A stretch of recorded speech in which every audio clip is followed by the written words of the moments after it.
Ready? Not to say that you're rich. Okay, it's a little early, but let's start the meeting. We'll stand for the pledge, please.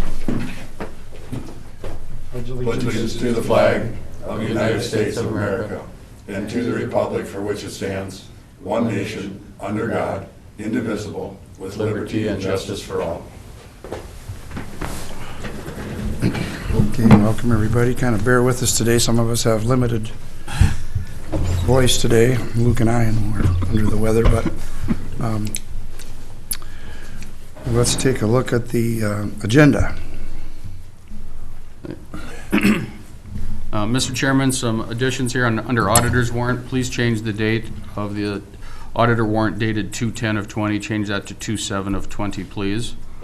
And then under commissioners warrants, we have two add-on packets this morning on your desk. One is for revenue fund, $13,349.12, and highway, $2,210.44.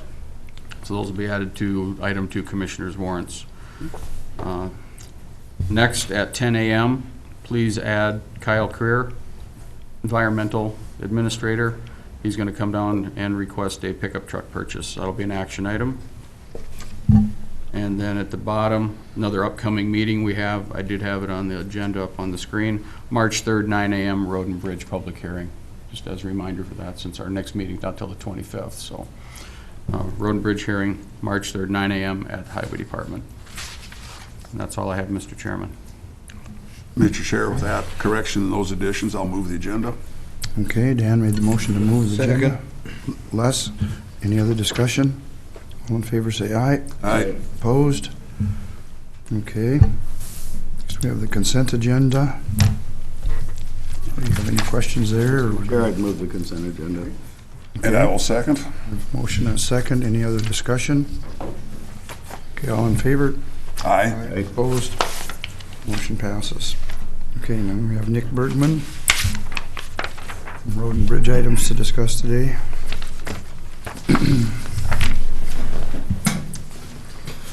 Good morning. Morning.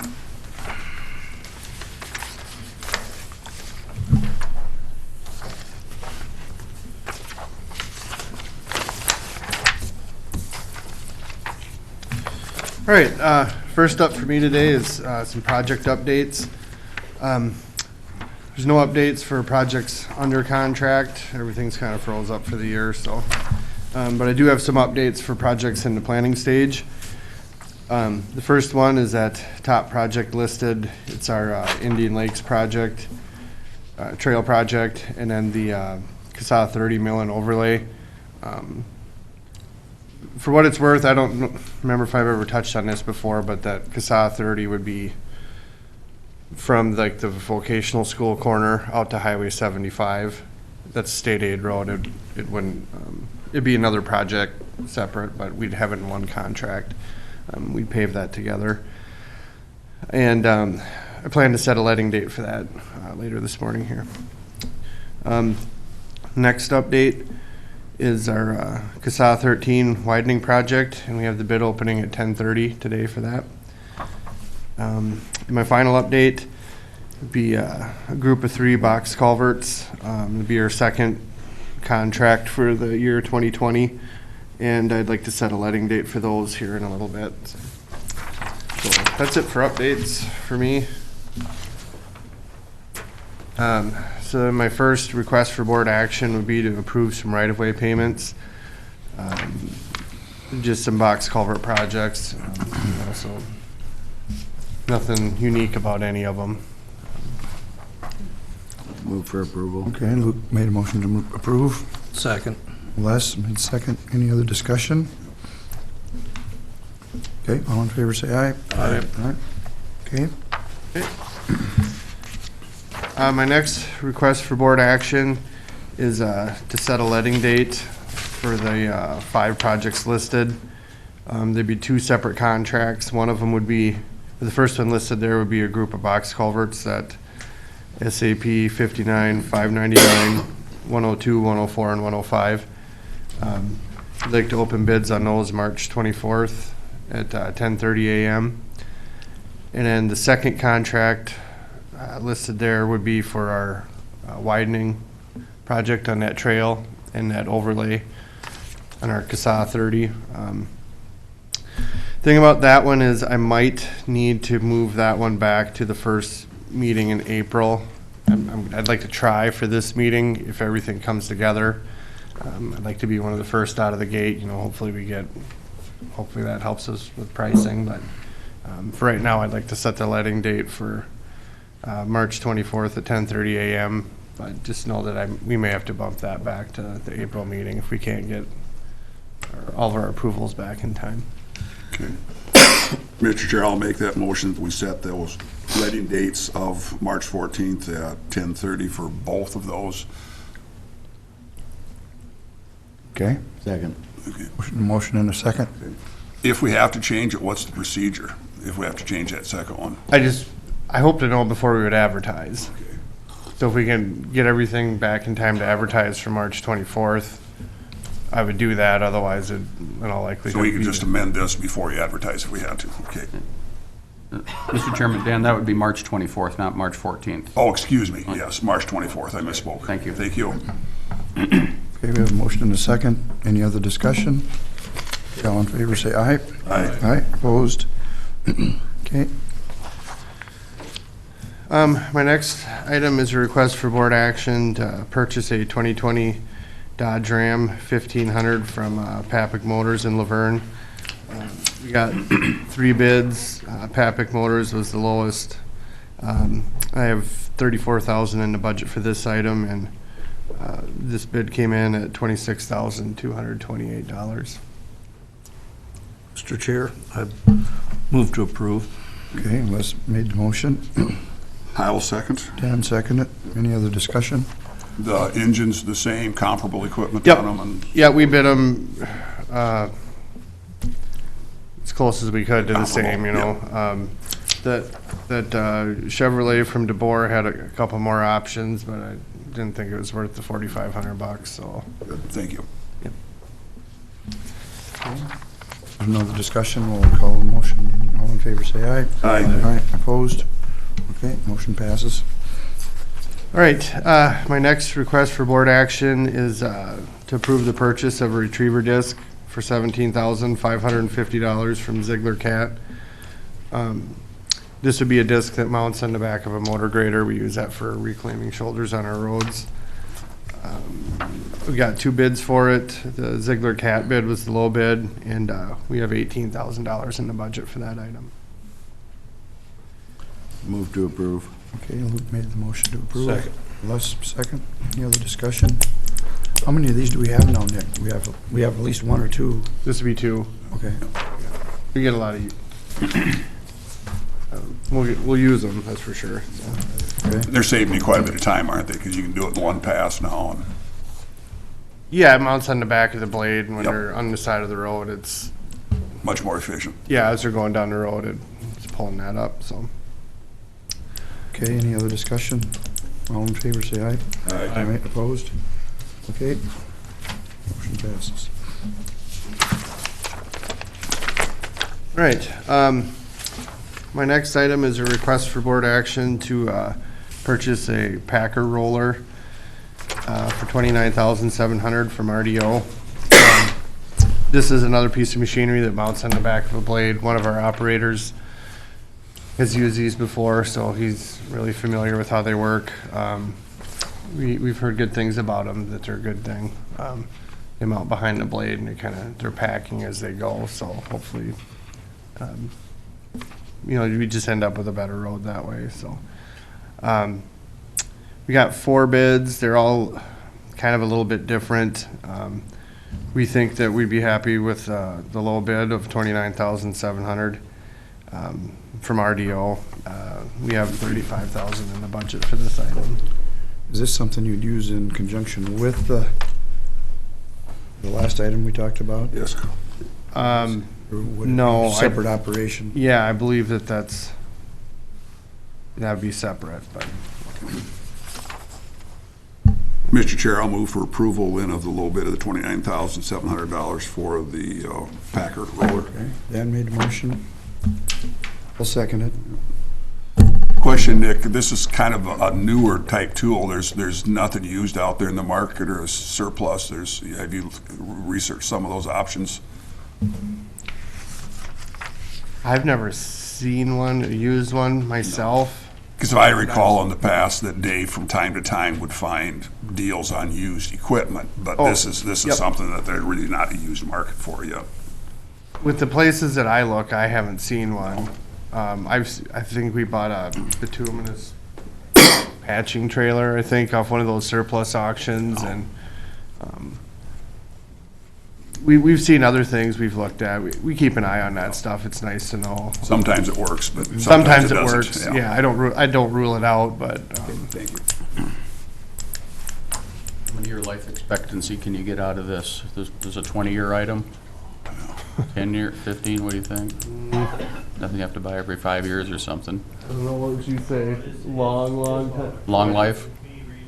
Yeah. Yeah, very long time. Imagine there's a couple hydraulic cylinders on it, some hoses and some bearings. There's not a lot of Tires, tires. yeah. Yeah. Yeah, but outside of that, yeah. Buying old stuff doesn't always save you money. No, either, no, because you sometimes it does, sometimes it got a pair doesn't. of junk and fix it, and it looks like heck sitting around. And it's- Yep, especially on state contract, you know, you can look at something privately used or gently used, and, you know, it might be the same price as brand new for us, so. Yep. Sitting outside in the lot for 10 years, it's all Yep, Yep. old anyway. but- yep. Okay, all in favor of the motion? I, Right, opposed? Okay. Then my last item for right now would be our maintenance updates. Over the last month, we've plowed for 14 days, ran our blower 4 days, did some other snow work, pushing snow back with the skid steer at some of the intersections. Did a little bit of work on our gravel roads when we could with the ruts. Built some windrows out in the field to help catch snow to keep it off the road in the first place. Then some sign work and maintenance. Then also I have an update, that pickup that we put on that auction site sold for $1,175, so. Yeah, I'm happy with that, so. So that being said, we have a bid opening at 10:30, but that has to wait until 10:30, so. All right, any other questions for Nick while he's here? Okay, thank you, Nick. All right, thank you.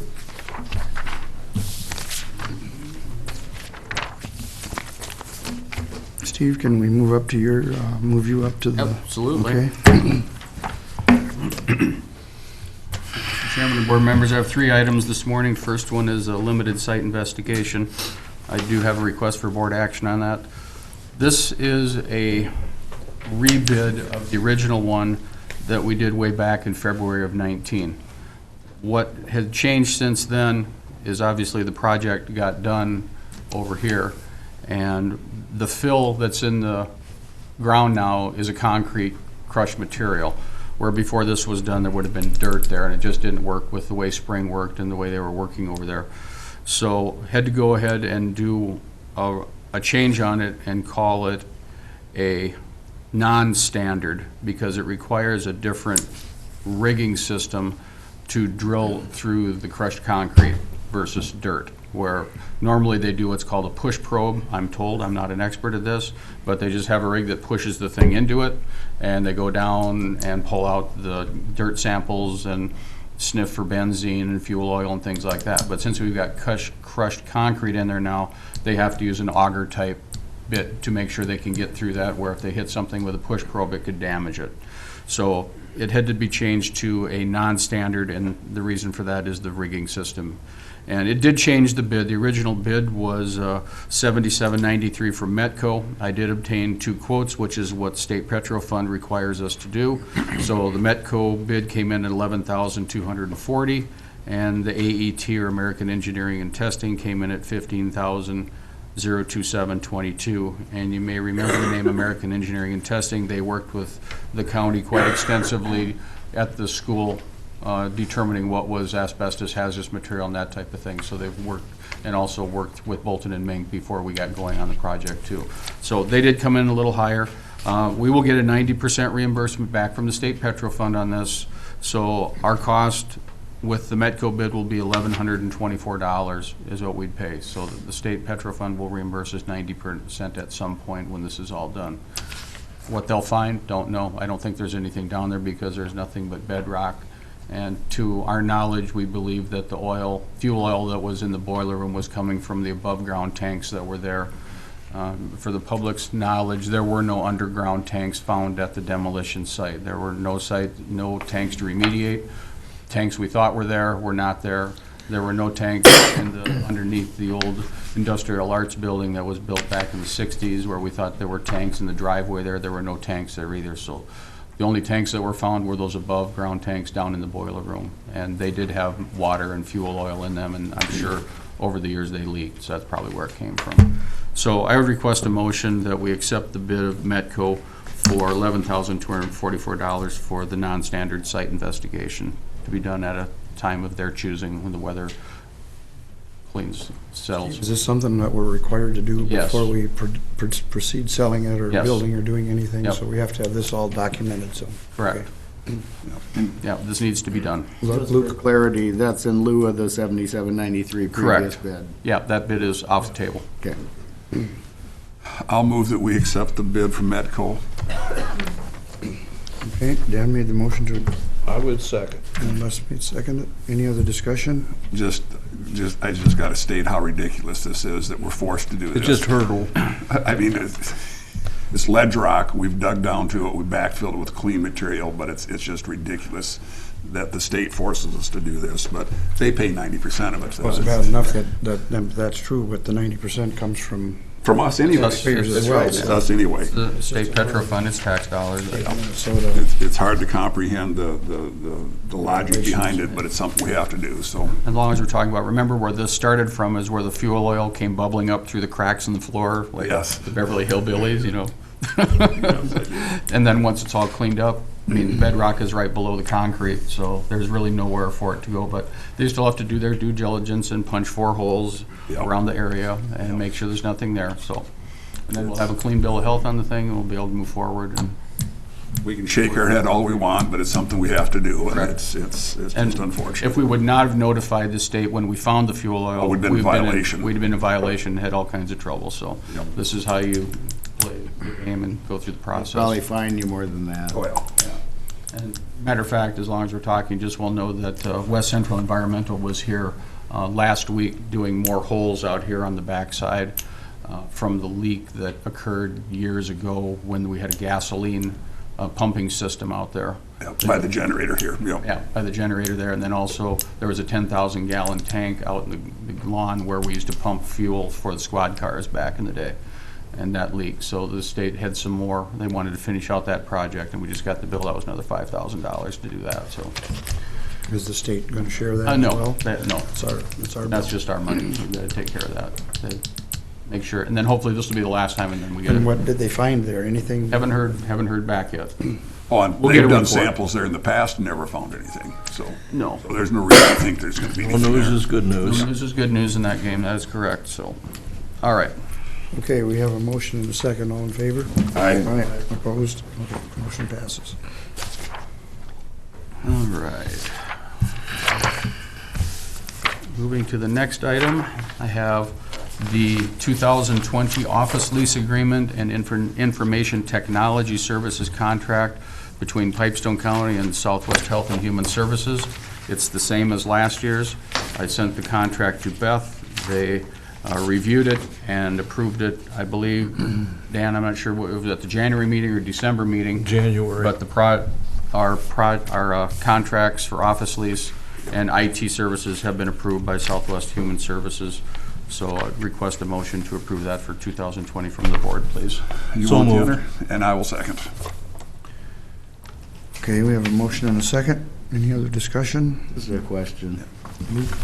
Did Southwest Health and Human Services ever look at the various county rates or whatever regarding the different, That will be in next fall's negotiations. okay.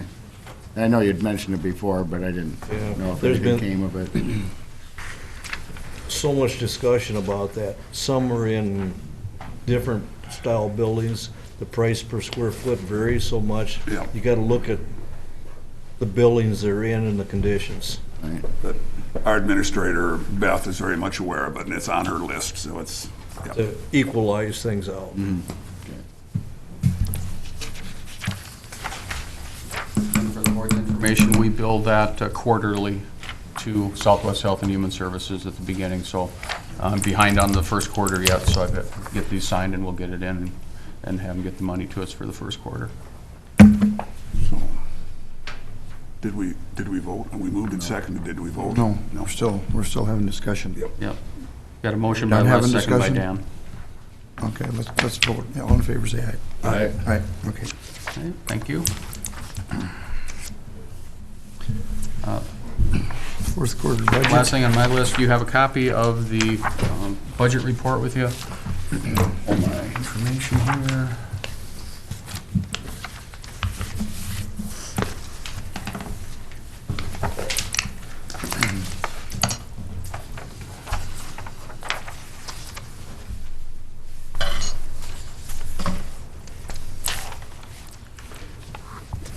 Going through all the budgets for revenue, we had 10 budgets that went over budget, over the 100% mark, which wasn't too bad at all. IT, Bill is very aware of that. We had a lot of expenses this last year. So 15% over. Well, basically, the year-to-date is 410,000 versus 356. A lot of computers to do and a lot of expenses last year with trying to keep us safe. Veteran service went over. They were at 126. We had issues with the budgeting on that one. For some reason, salaries were not budgeted correctly for 19, so that's why they went up. And I did confirm before we went into 20 with Renee, and the budgeting will be on track for 2020. Sheriff's Department was 17% over budget. A lot of those had to do with we bought vehicles in 2020 and then also had to get equipment to equip the vehicles too. So that was not abnormal. So Central School, we took that out of the 003 budget. That only came in at 91%, so we didn't go over on that. So 28 budgets were at 100% or less, which is a very good number. Very, very pleased with that. If you're interested, I had some numbers put together on the Central School project here. Let me find it here for you. Let's see here. Too many papers. Back.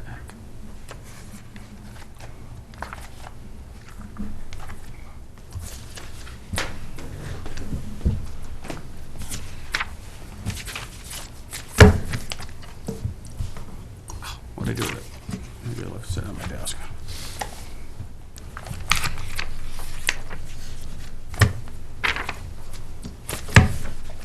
I gotta go grab that.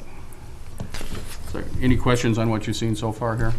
This one, on page 3, for current property taxes, it shows that 95% came in. Is that a higher non-payment rate than typical? Not to my knowledge. Or I mean, that's just, you've got, always gonna have a delinquency amount in there. Well, right, Yeah. I just Or the wasn't sure if lates. that was. Yeah, for lates and things like that. I'd have to confirm with Tyler on that specifically, but I don't think that's a bad number at all. 95% of your taxes that came in, that's not too bad at all. Let me grab that just a second.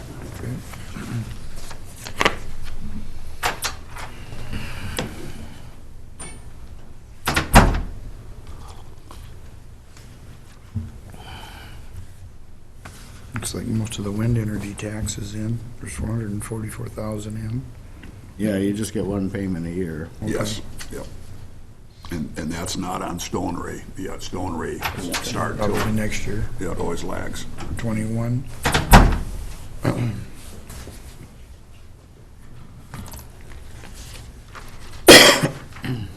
Okay, just to let you know where we're at. Broke out 2018 and 2019. In 2018, we paid Bolton and Mink Engineering Services $47,467. And that started in July when we started meeting with them.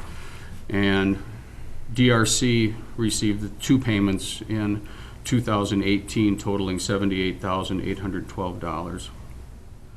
Then throughout 2019, Bolton and Mink received another $29,090, which made their contract $76,557.31 was paid to the engineering services on that, which is right in line where they said they would be on the project. To date, we have paid DRC $829,835.23. We have a 1% retainage left over to finish the project in the spring. So their total contract was $835,857.44. So to date, we have paid on the central school project between engineering services and demolition services $906,392.54 is what we paid to date. And now what we just did with this testing, then what, that'll be another, 1,124 ultimately. 11,000. yeah. We'll But then by the time we pay get the 77, but get refunded it back, yeah. we'll pay the 11,000, but we'll get 80% of that back. But I just wanted to go through that because the question always remained for the board and the public as well of, what did we spend on central school? And remember, the original bid came in at $749,000 was the bid, and then extra costs from this are for remediation of hazardous materials, of demolition of the asbestos materials that they found there too. So. Mr. Chair, I think it's worth pointing out, though, for the public who are talking about this, yes, we did come in a little bit over what the original bid was, but the unknowns there. I think it's worth pointing out that some of our other bids for that project were in excess of 1.6 million, I believe, was one of the bids, so yes. I still feel very good about that. The overages have still been there on them bids for what we found. Oh, yes, absolutely, yeah. I would like to, though, clarify again, and I realize it's just a matter of our own internal accounting, but because we did borrow this $900,000 from ourselves, we're looking at the wind energy tax we received this last year was $470,000, and that, of course, wasn't on Stone Ray. That was on our existing wind. We won't start receiving our Stone Ray until next year. Correct. So I would like to be able to see that paper trail, because that was our approach, that we'd use that new money from the Stone Ray wind production tax to pay this off. So I'm really, really pleased that we didn't have to actually go out in the market and borrow money. We were able to borrow it from ourselves, but I would like to still be able to show the public that, yes, we did pay ourselves back. So.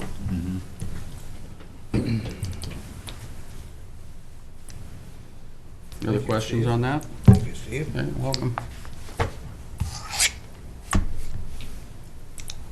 And no action is required on that, so I'm at the end of my things, Mr. Chairman. Do we have Wayne? Is he flexible, do you think, or? I think so. Let me go check. I think Dean is in there too. I think they could come in. Wayne's here.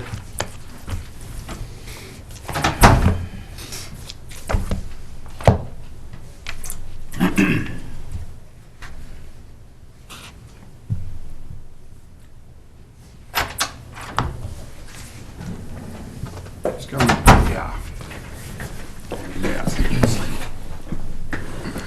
That goes back a ways. That Okay, goes back 6 years. Continue, a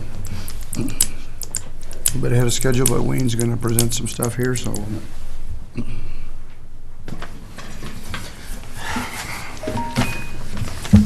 Good morning. Morning. Welcome to the hot seat. That's right. Yes, again, I keep finding myself here. I don't know why. Okay, we got a bid for the Menace system, for family services now, that we can update that out there to hopefully help with some of the problems with the heat and the cooling out there, and so I don't have to go in there and do manual adjustments and stuff on it, so. And then Dean can do more explaining about it. Ask away. Well, and also point out, Dean came in last week and then met with the building committee and so forth as well too. So what we're looking at is putting our Medicine system out there right now. You guys have Honeywell HVAC zoning system out there. It's kind of more of a standalone system, not able to tie into any communication that we'll be able to see this stuff at the courthouse or with a building management system to be able to monitor data log and keep record of temperatures and such, what the heat and what the cooling is doing out at the building. We propose to put our Menace system out there, completely replace the Honeywell zoning system. We'll be able to bring in all the temperatures, all the data, and trend that data, log it onto our server here at the courthouse, and be able to foresee or troubleshoot issues before they get out of hand or before the people start complaining out there. One of the things I did mention to Steve and Wayne and the building crew is putting the new control system on there isn't necessarily going to fix every issue that's out there. We do have issues with when that was installed, it was more of an economic system. One furnace would take care of like 12 or 13 offices via 4 different zones. Right now, the ability to manipulate those zones though is very, very limited. And I think we even got a couple dampers that aren't even working out there. Yeah, there's dampers not working. So when we put our controls on it, we'll be able to manipulate these zones and be able to do some more configurations to it to try to appease it. Maybe it will correct the issues that are out there, maybe it won't, but I cannot guarantee it. One of the things we will be able to see though is we'll be able to trend and log the data to see where the temperatures are, what's happening in each zone, and go forth from there and be able to put something together if the need arises to be able to correct the issues. I don't foresee it being much of a problem. We're going to get in there. Basically, they'll have to come to the understanding out there 3 zones will get 1 thermostat. And then 3 zones will have to get along, coincide with that 1 temperature. But with that being said, we'll be able to manipulate to verify how much airflow they actually get into each zone out there and be able to keep from getting hot spots, cold spots in the other zones while we're trying to comfort that 1 zone. That's on 2 of the furnaces. The other 4 furnaces out there control just base areas like the lobby, the conference room, the kitchen out there. We're going to put our controls on all the furnaces out there and tie it in, bring it to the Menace. We can do dial out alarms, so in case any of the temperatures happen to go funky or there is an alarm out there that's unforeseen on a weekend when it's 20 below, we text Wayne, we text Steve, they know about it. We can get on top of it right away before anything happens in the building. Anybody have any questions or comments or?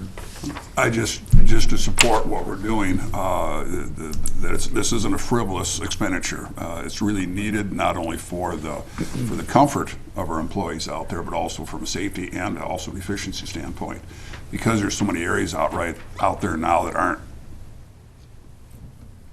comfortable to work in. We've got a lot of space heaters. So those space heaters use a lot of electricity, and they certainly are a fire hazard. So it's very much justified. So I'm willing to make the motion on this unless you would care to. Yep. I'll make the motion. Okay. Yep. With Ed. And I'll second the motion that we. In a second. Any other discussion? Building and Grounds apparently has gone over this in depth, so. Mr. Chair, and if I can add, we do have enough money in the public service building budget to cover this expenditure for 2020 as well. One other thing we did learn on the positive side, Dean did explain to us that we do have very good furnaces out there. They're made by York, top of the line, so we do have good furnaces. Just the distribution system isn't working very well. Wayne had been out there and finding areas where sometimes in one office the temperature is coming out of the duct at 85 degrees, and in another office on the same line, because dampers aren't working correctly, it's like 67. So it's not working very well at all. And Southwest Health and Human Services did go so far as to ban electric space heaters in all of their buildings. Just for your information, we're spending about $10,000 a year on electricity out there, which of course is part of the lease. But if getting rid of space heaters, they do suck a lot of energy, and if we can get rid of those, that should save us some money on that. And this, of course, our furnaces all run on gas, and we can save energy by making sure our thermostats and our dampers and our equipment is working properly. That saves us all money too. So and having it set up on the system that we put in here 2 years ago, the new Johnson Control Systems, we can monitor these systems. Makes all the sense. Speaking of past actions, what we did over at the EMS building recently, we saw a very great benefit from that too. So we're just continuing that same philosophy of trying to upgrade this equipment. So. Right. Okay, we have a motion and a second. All in favor, say aye. Aye. Aye, opposed? Okay, motion passes. Okay. Good. Thanks, guys. Yeah, thank you. We're gonna hold you to it, Dean. That's right. You'll be done with this project next week then? By 5 o'clock, are you still? Thank you. Okay, Kathy, you have any personnel issues to bring forward this morning? Thankfully, I don't have any issues Don't to have any bring issues. forward. Well, good. But I just have one personnel announcement, and that is we did hire Liz Wenzel as the assessing technician in the assessor's office, and she started just about 2 weeks ago now on January 30th. So I just wanted that noted for the record and for your knowledge. So. What kind of background does she have that she's bringing to us? She has primarily a healthcare background. She worked at the Tyler Healthcare Clinic for about 12 years as their patient account rep. So, I guess the attention to detail with the billing and stuff like that kind of transfers nicely into that role. So, Okay, all right, that's it. that's it? Very happy to have her on board. Thank you. All right, thank you. Okay, looks like any other business or anything other than committee reports and bidding? And 10 o'clock, we have the pickup truck for Kyle, so that's the next thing we have at 10. So if you want to do committee reports or take a little break, it's up to you. Start with committee reports, and then we'll take a quick break after that if we have time. Okay. Luke, you want to go ahead and start? On the 14th, Road and Bridge Committee met to work on that resolution for Highway 23. On the 15th, excuse me, Highway 23 Coalition met, tried to iron out the contract for the new director and approve the projects list for 2020. On the 20th, we had that Avera Education, where we discussed various insurance and staffing issues. On the 27th, the Solid Waste Regional Committee met. I was reelected chair. They discussed increased state reporting requirements for score funding, some agency issues with demo landfill permitting, and they mentioned there were 4 burning non-compliance cases in southwest Minnesota. On Tuesday, the 28th, the Road and Bridge Committee briefly met before our board meeting to draft the final resolution that we approved since then. And also the hospital board met that same day. And we changed our February meeting date for the hospital to a week earlier to not conflict with AMC. On the 31st, the One Watershed, One Plan for the Missouri River met. I was elected vice chair of the Joint Powers Organization. We approved the bylaws, approved the process for approving projects, and postponed the administrative services contract and the insurance coverage until attorneys could weigh in on that. And on the 6th, the Area 2 and RCRCA met. I was reelected chair of RCRCA, and they put together a committee to work on land acquisition and define responsibilities for various aspects of the Lake Redwood dredging project. And that's all I had. Okay, thank you. One, Dan? January 13th, we had our law enforcement liaison meeting.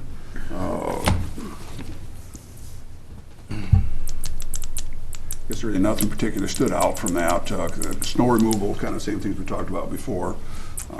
Again, just want to reiterate how appreciative we are of the fine job that our sheriff's department's doing, the interworking then also with the city, and also we've got some citizen board members on that as well too, so that's going well. On the 15th, we had our Southwest Health and Human Services meet up in Marshall. Again, nothing particular stood out from that. Talked about the renewal of contracts. Anything else less on that? I can't think of anything specific that stood out. Well, I can just highlight on what I had. For the year, Human Service Fund ended up with $516,000 to the good, which was positive. Yes. And the Health Fund was $169,000 to the good. Then we leased 15 cars for Southwest. We're gonna go total lease with Enterprise. 10 of them were Chevy Malibus, 5 were Dodge Caravans, and then we had, I think it was 7 Dodge 300s. Yes. And we refused that. We didn't think that would look good. Health or the Family Services driving Dodge 300s. Their approach was that they wanted a full-size sedan, and they're saying that was the only one that Enterprise had. So we asked Enterprise to come back with an alternative for us on that. We just didn't think that looked good. 300s. Too fancy? Yeah, a little too fancy. Isn't that fewer vehicles than last year? I thought it was 22 last year. We still own a few as well, too. Well, we're getting rid of them. Yeah. When this is all done, we'll be on all lease vehicles. And we're down about 12 employees from a year ago. Yeah. And the other thing we've done, a year ago when we'd done this, if there's a car available, a lease car available, and you don't take it, your reimbursement rate is cut to more than in half. Yeah, it's not at the IRS 23 rate. cents a mile, I think. Yep, exactly. You take your own vehicle. If there's legitimate all the reason. vehicles are gone, and you drive yours, then you get the going rate, 50. The IRS rate. Les also mentioned this health fund, and that's for the employees' health insurance fund. And going back 5 years ago, they had built up a surplus in that, and they had opted that time to do a premium holiday for 1 month. So they didn't charge any employee any premium for that 1 month. Well, 6 months later, we were in debt, and we had to loan, the agency had to loan the insurance fund money back for it. So now that we've got a fund balance built back up again, there's a little bit of rumblings about that. And we had quite a discussion at the meeting, says no, and they pretty much all agreed not to do the holiday, but they were thinking about giving additional incentives. The thing that surprised me was the number of employees on our health insurance plan that aren't getting their annual physicals done. I think she said it was a real low rate. Was it less than 30%? I don't remember anymore now. It was a very low percentage. 37%. 37% of our employees are getting annual physicals.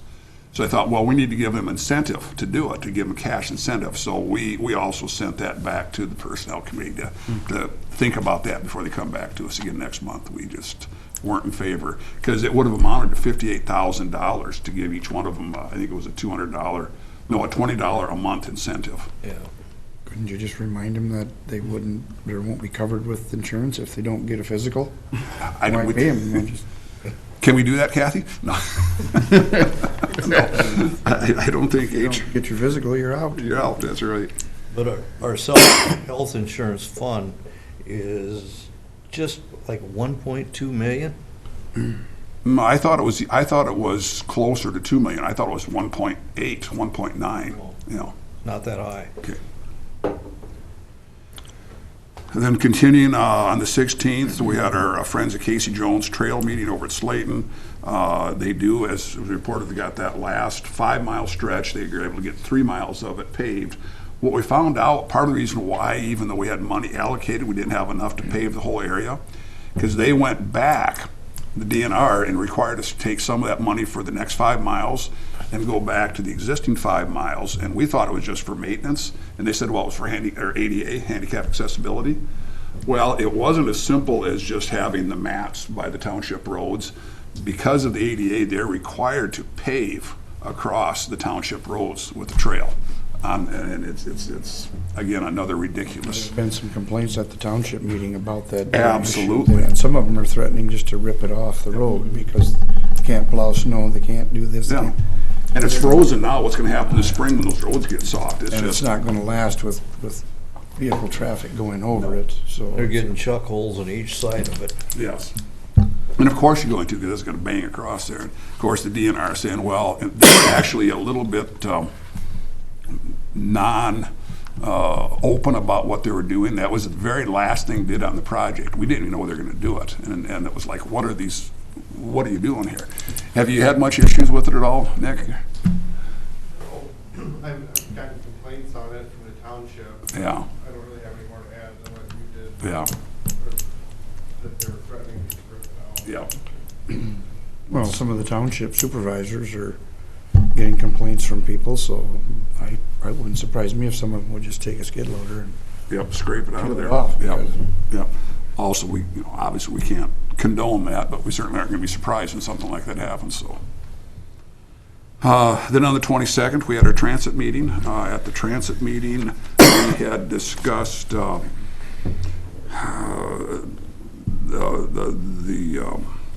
Routes. yes, yep. And they still want to push for specific routes and have them more defined, and they're telling us there's going to be more efficiencies with that. They're looking at within this next year, I believe, was the target date for getting these routes implemented. This would more than likely be a local route within the city of Pipestone. Correct. Yep. Would be the, Yeah, it wouldn't be a county route, it would be. wouldn't be it'd from county in to city county routes that it in might the be, city. but it might make some sense for, but what kind of leaves me out in the cold is they're gonna do it for $1 a ride. Yeah. And how much money do we have to lose before we start getting realistic with charging a What it reasonable? actually costs to run Yeah, it. I mean, it's, just do it for nothing then, because you're losing money so fast anyway, you're not. And UCAP did spend some money on the bus garage with the floor. Steve, they tore the floor up in there because they had to change the drainage system, or what was that all about? Apparently it had collapsed in places and wasn't allowing drainage, and there were some sort of a Oil separation old pit. type oil separator system there, probably from when it was built. Yeah. And they had collapsed and wasn't draining, so they had Double D's come in and chopped it all up and put in new lines, and now it feeds just fine out to the street, so. That was the state of Minnesota building years ago, I think. Yeah, it was, it was DOT. yeah, it was the truck garage, DOT truck garage. That was probably when it put was in at built. that time.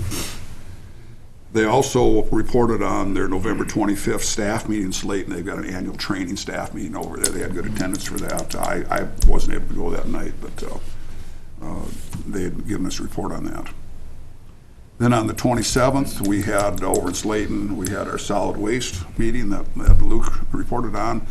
And also in the afternoon, we had our Rural Minnesota Energy Board. And along with the Energy Board, we also had an update on the PACE as well, to the procurement access for clean energy committee. And that is something that still is viable. There is still some movement on that. We know that we still have got an investment in that, and we're still getting our money back out. But they're not currently making any new loans on that, because there just hasn't been any demand. So they're really trying to get more information out about the availability of those PACE incentives. I did get a packet from them as well, and I did fire it off to Tom and Erica at the chamber, and they're more than willing to let people know what's going on, put it on their website too, about the PACE project as well. Good. And I don't know, does the press, are you guys aware of the PACE program? If you'd like, we can get some packets to you on that as well too, so a little more information on it. Thank you. It's low-interest loans for energy efficiency projects in small buildings, small organizations, companies that want to do a little bit better on their lighting, retrofitting to LEDs or outside lighting, things like that. Heating, cooling systems. Yeah. There's a payback to it, but the interest rates are really low on it, so it's can be a good deal if you want to do something like that. I think the only one we had done over the last several years, I think, was Hatfield Roadhouse, if I remember right. Mm-hmm. They had done some work down there, got some efficiency in lighting in their cooler system and their freezer system as well, that they are benefiting from that. Seems like a lot of them been down in the Worthington area lately. Remember a year ago, Rachel was here at the meeting and told us about it too. We can certainly invite her back and have her do a pitch to us again. And I wonder if it wouldn't be a good idea, mostly again, getting the information out to the public so they're aware of this program. I think a lot of people would take great advantage of it if they were aware of it. So. Okay, and that completes my report then for the month. Okay, on the 13th, we had plan ops meeting, Wes and I were there, we talked about some things over at the medical center. Lots of things you're already aware of, what's happening there.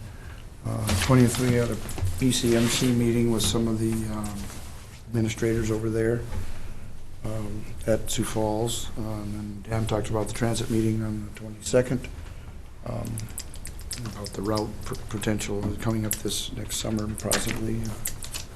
And there's a little talk of maybe expanding the board a little bit with maybe some more local people from the city of Pipestone, perhaps a chamber member or something like that. But don't really have any new news on the Plum Creek situation. They're still operating on the library system. Still no new administrator, but I think we're saving some money by if we're be able to operate without one, at least temporarily, but, so that's about all I have. There is a potential tour coming up this spring for the new Rivera facilities we talked about a little bit, but that would be open to whoever wants to attend, I think, but that isn't planned yet, but it's something that could come up, but that's all I have, so, Les. Okay, on the 7th, we had our organizational meeting. On the 8th, we had Southwest Mental Health. We approved 4 service contracts, approved incentive pay for the therapist. Then we went into closed session for the director's performance, and we approved the VER's recommendations for the director, and then about a week or so later, found out he took a job with somebody else. New employees, we hired 1 mental health professional, that's for the Wyndham Jackson office, 1 mental health rehabilitation worker for the Unity House, and a mental health practitioner for the Unity House, and then we had 1 transfer. Prime West on the 9th, wasn't much there outside election of officers at that meeting. Yes. Brent Olson from Pipestone is our new chair. Richard Anderson from Beltrami County is vice chair. Shar Christensen, secretary from Hubbard County, I believe. And Mike Hausman from Meeker County is the treasurer.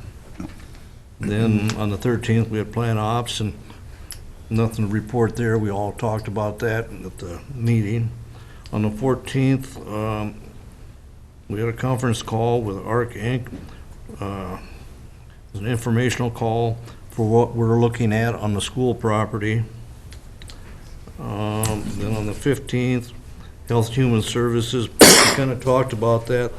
The only thing I can add is we hired a new adult social worker, and that's a replacement.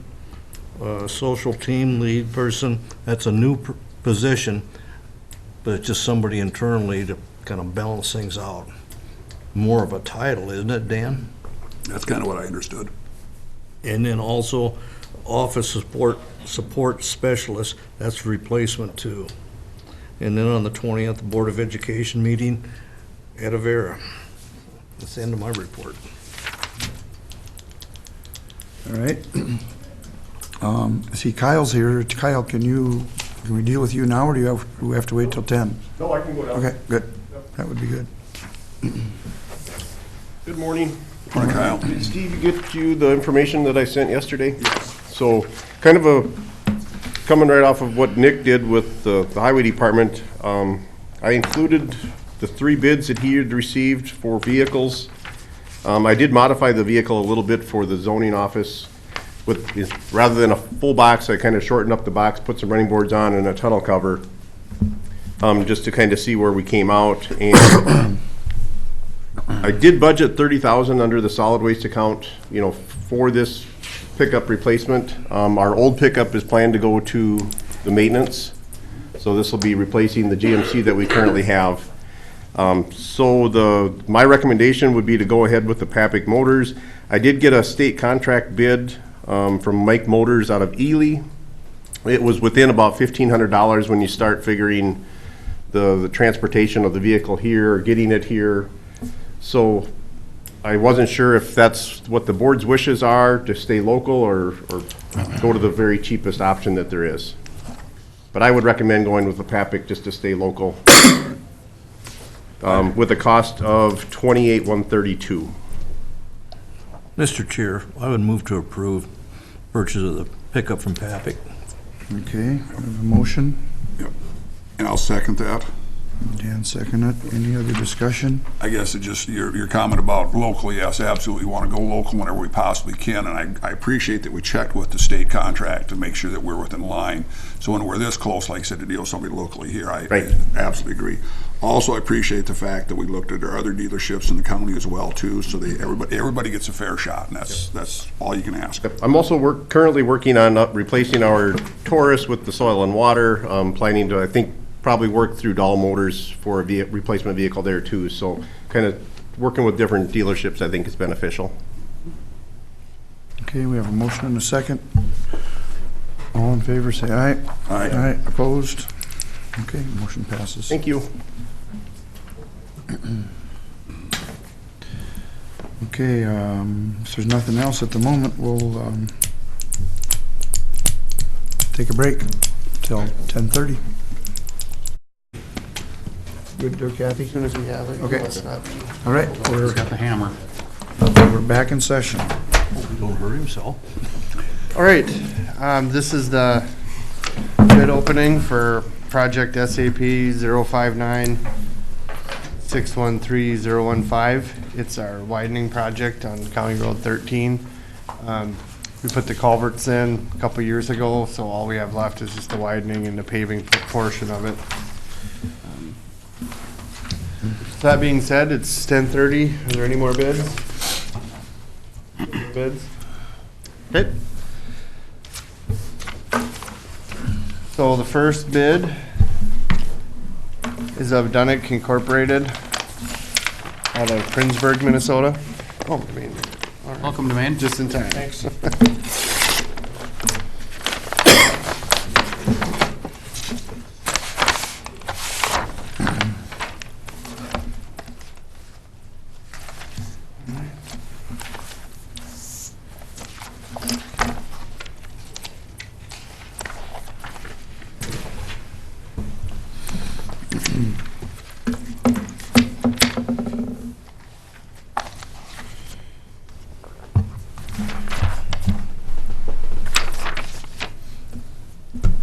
All right, Dunick bid $3,132,334.39.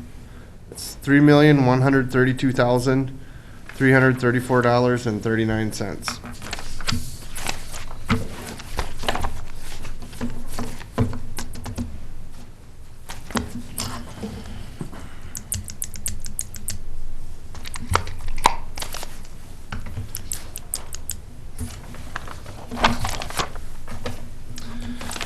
All right, second bid is Central Specialties Incorporated out of Alexandria.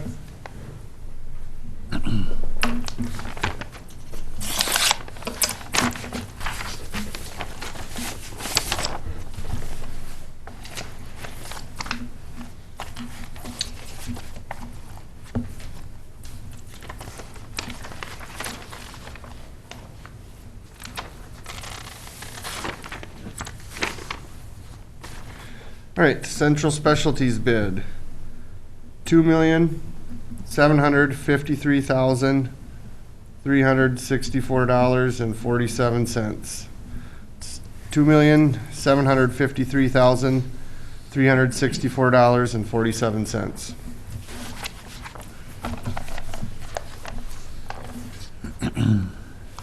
And the last bid is RNG Construction out of Marshall.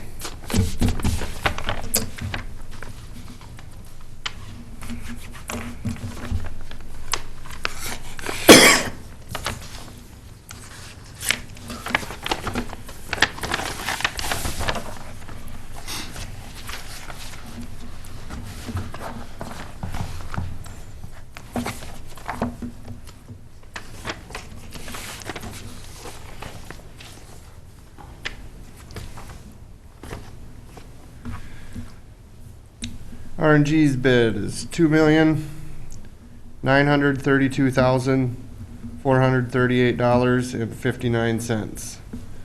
$2,932,438.59. So that was the last bid. We need to review some prices and,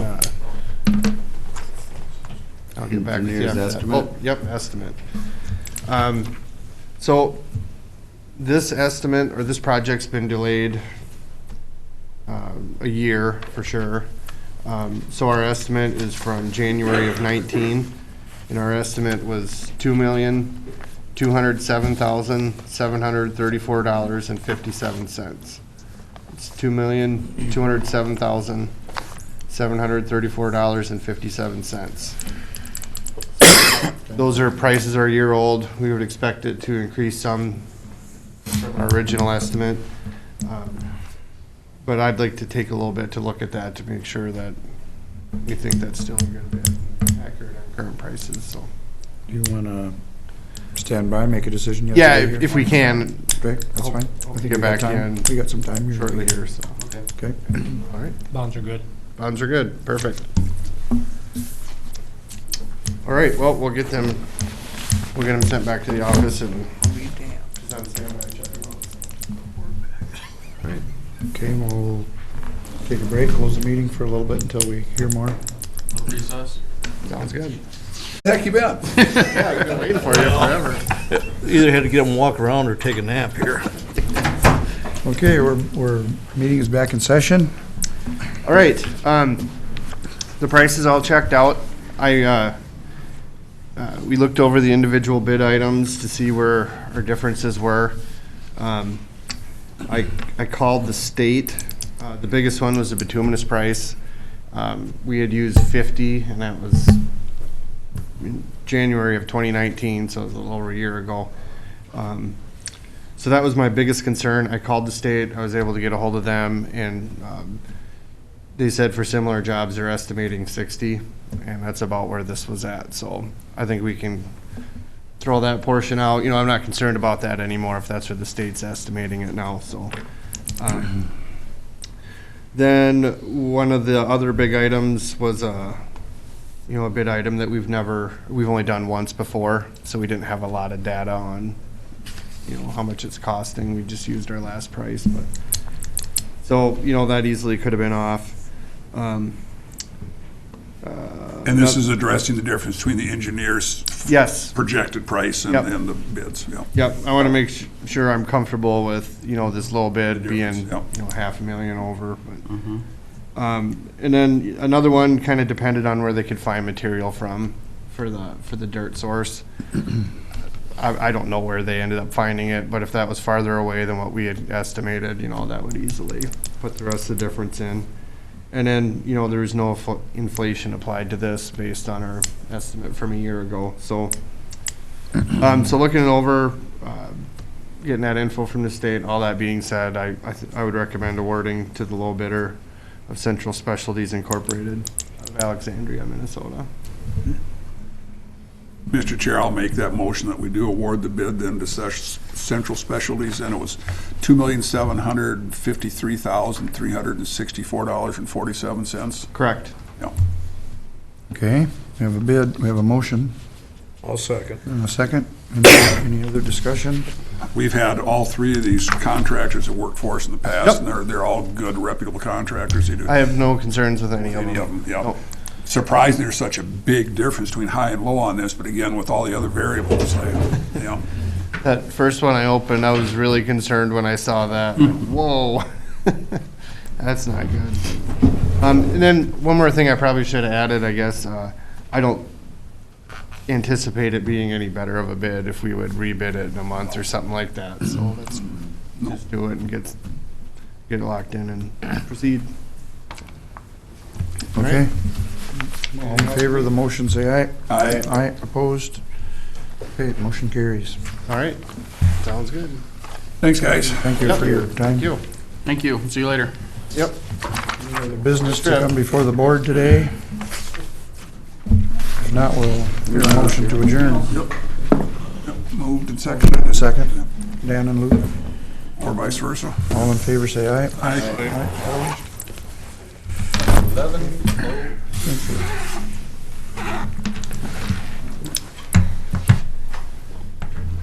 It's still almost $500,000 a mile, and you're not building